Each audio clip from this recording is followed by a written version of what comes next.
Hello everyone, in this video you are going to learn how to reset Nintendo Switch Lite when it won't turn on.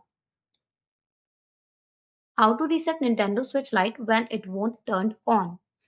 Press and hold the power button for 12 to 20 seconds. This forces the console to reset. After releasing the button, press it again briefly to attempt to turn the device back on.